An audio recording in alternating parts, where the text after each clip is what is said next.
வணக்கம், இது உங்கள் தினக்கதிர். தமிழகம் முழுவதும் மக்களை காப்போம், தமிழகத்தை சந்திப்போம் என்ற பிரச்சாரத்தில் ஈடுபட்டுள்ள அதிமுக பொதுச் செயலாளர் எடப்பாடி கே பழனிசாமி, தென்காசி மாவட்டம் குத்தாலம் அருகே உள்ள கட்சியின் தேர்தல் வாய்ப்புகள், திமுகவின் தோல்விகள் மற்றும் கூட்டணி அரசியல் குறித்த தனது கட்சியின் நிலைப்பாடு குறித்து பேசினார். ஏற்கனவே 50க்கும் மேற்பட்ட சட்டமன்ற தொகுதிகளை உள்ளடக்கிய பழனிசாமி, மக்களிடையே மாற்றத்திற்கான வலுவான விருப்பத்தை தெளிவாக உணர முடிந்தது என்றும், அதிமுகவால் மட்டுமே அதை வழங்க முடியும் என்று பலர் நம்புவதாகவும் கூறினார். தனக்கும் கட்சிக்கும் பெரும் மக்கள் ஆதரவு இருப்பதாக அவர் கூறினார். தேர்தலுக்கு 8 மாதங்களுக்கு முன்பே தனது பிரச்சாரம் தொடங்கியதற்கான காரணத்தை விளக்கிய பழனிசாமி, அரசியலை விவசாயத்துடன் ஒப்பிட்டு, காலத்தே பயிர் செய், வெற்றிகரமான அறுவடைக்கு சரியான நேரத்தில் விதைத்தல் என்ற பழமொழியை மேற்கோள் காட்டினார். சீக்கிரமாக தொடங்குவதன் மூலம் 234 தொகுதிகளிலும் வாக்காளர்களுடன் இணைய முடியும் என்று அவர் கூறினார். தேர்தல் அவசரத்தின் போது மட்டுமே பிரச்சாரம் தொடங்கினால் அது சாத்தியமற்றது. பாஜகவுடனான தனது முந்தைய கூட்டணியை தேர்தல் பரப்புரையை வலுப்படுத்த நம்பகமான கூட்டாண்மை என்றும் அவர் நியாயப்படுத்தினார்.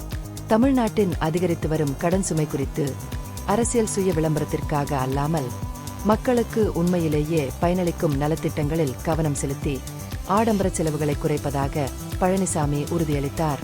கடன் வாங்குவது சில நேரங்களில் தவிர்க்க முடியாதது, ஆனால் வரம்புகளுக்குள் வைத்திருக்க வேண்டும் என்று அவர் வாதிட்டார். திமுகவின் நிதி நிர்வாகத்தை விமர்சித்த அவர், அதன் பதவிக்காலத்தின் முடிவில் பெரிய புதிய திட்டங்கள் எதுவும் இல்லாவிட்டாலும் அரசாங்கம் கிட்டத்தட்ட 5.38 லட்சம் கோடி ரூபாய் கடன் வாங்கியிருக்கும் என்றும், இது திறமையற்ற நிர்வாகத்தின் அடையாளம் என்றும் கூறினார். சட்டம் ஒழுங்கை மேம்படுத்துவதாக திமுக கூறும் கூற்றுகளையும் பழனிசாமி குறிவைத்தார். கடந்த 50 மாதங்களில் குற்றங்கள், குறிப்பாக போதைப்பொருள் தொடர்பான குற்றங்கள் கடுமையாக அதிகரித்துள்ளன என்றும் குற்றம் சாட்டினார். போதைப்பொருள் அச்சுறுத்தல் மாணவர்கள் மற்றும் இளைஞர்களின் வாழ்க்கையை அழித்து வருவதாகவும், அனைத்து வயது பெண்களும் தெருக்களில் பாதுகாப்பற்றதாக உணர்ந்ததாகவும் அவர் கூறினார். பிற மாநிலங்களைச் சேர்ந்த சமூக விரோத சக்திகள் சுதந்திரமாக செயல்படுவதாகவும், அரசியல் செல்வாக்கு பெரும்பாலும் திமுக உறுப்பினர்களுக்கு எதிராக காவல்துறை செயல்படுவதை தடுப்பதாகவும் அவர் குற்றம் சாட்டினார். அதிமுக மீண்டும் ஆட்சிக்கு வந்தால் சட்டம் ஒழுங்கை மீட்டெடுப்பதாகவும், காவல்துறையின் கண்ணியத்தை பாதுகாப்பதாகவும் அவர் சபதம் செய்தார். அதிமுக ஆட்சி அமைத்தால் பாஜக தலையீடு குறித்த ஊகங்களுக்கு பதிலளித்த பழனிசாமி, அதிமுக பாஜக கூட்டணிக்கு பயந்து திமுக மற்றும் அதன் கூட்டணி கட்சிகளால் பரப்பப்பட்ட பிரச்சாரம் என்று நிராகரித்தார்.